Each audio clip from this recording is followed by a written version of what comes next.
Trump declares ceasefire, but 6 hours later, everything went wrong.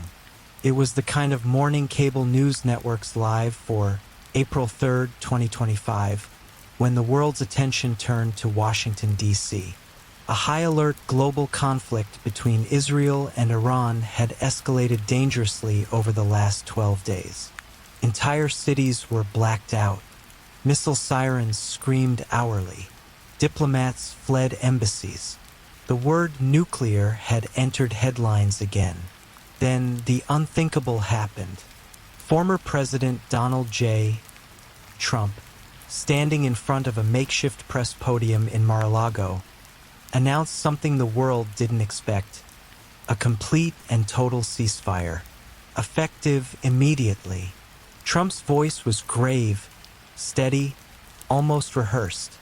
Both Israel and Iran have agreed to lay down arms. No further strikes. I have personally ensured peace for our allies. No more bloodshed. The networks cut to stunned anchors. The internet exploded, and the world exhaled for 6 hours. At 11:48 p.m. Eastern Standard Time, 6 hours after the ceasefire, a massive explosion rocked Al Udeid Air Base in Qatar, killing 14 American servicemen and women and injuring dozens more.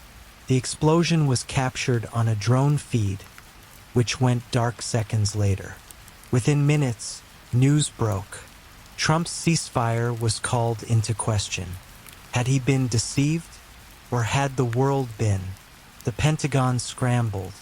By dawn, Department of Defense officials were convened in a Situation Room meeting, but the footage from Qatar had already leaked. Grainy images of fireballs lighting the desert night flooded social media.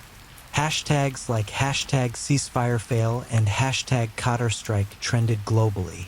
Secretary of Defense Laura Moreno was first to speak publicly. "We are conducting a full investigation. We are not ready to assign blame." But behind closed doors, the mood was less diplomatic. Intelligence from the National Reconnaissance Office showed the missile that hit the base had been launched from an area controlled by a proxy militia in western Iraq. But the technology bore distinct signatures of Iranian manufacturing. Yet the Iranian government had also issued a statement hours before condemning any violations of the ceasefire. Something wasn't adding up.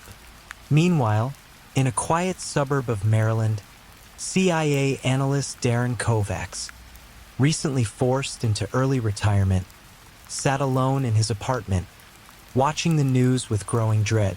He had seen the intelligence briefings before anyone else. He had seen the maps, the movement of mobile launchers, and most importantly, the redacted document that everyone else had ignored, labeled only Project Silence. Kovacs opened a secure USB drive hidden in the base of a fake prescription bottle and plugged it into his offline laptop. He hadn't looked at these files in months, but now the pieces were aligning. There had been plans for a staged ceasefire, outlined in covert internal memos between diplomatic envoys. The goal? Public de-escalation, while covert military repositioning occurred in the shadows. But why? And who had authorized it? One signature appeared again and again, redacted in black ink. But when Kovacs ran a forensic software tool to digitally lift layers of the redaction, a name shimmered through: D.J. Trump. Kovacs sat back in his chair, heart thudding. The implications were staggering. This wasn't just political misdirection. This was a setup. A show. A carefully choreographed illusion for the world stage. He needed confirmation. Through an old burner phone, he contacted Lena Moss, a former journalist with The Atlantic who had been fired for pushing unapproved conspiracy narratives around U.S. Middle East policy. She was now a freelance investigative podcaster known for deep dives into classified documents and shadow politics. They met in an abandoned diner off Route 40. Lena had aged, tired eyes, but sharp as ever. Kovacs handed her a printed copy of the de-redacted Project Silence. She read it silently, then whispered, "This was never about peace." Kovacs nodded. The strike was part of a larger play. The ceasefire announcement was meant to draw out enemies and allies alike. Lena's face tightened. A honeypot operation. They dug deeper into the files. Code words like EchoNet, Operation Curtainfall, and Stage Reset appeared frequently. A pattern emerged. Select ceasefires used to bait enemy action, only to justify a broader retaliation or policy shift. But the evidence wasn't enough. They needed a voice, a face, a whistleblower. And Kovacs knew just the person, General Mitchell Harrow, former head of Cyber Defense Command, who had vanished after being court-martialed on obscure charges in 2023. Rumor had it Harrow was living off-grid in Arizona. Kovacs and Lena packed their gear and set off. The desert was brutal. They drove west under a searing sun, guided by rumors from Harrow's former colleagues. After 3 days of wrong turns, dead ends, and close calls with local law enforcement, they found him. In a shack deep in the Mojave, surrounded by solar panels and silence. At first, Harrow didn't speak.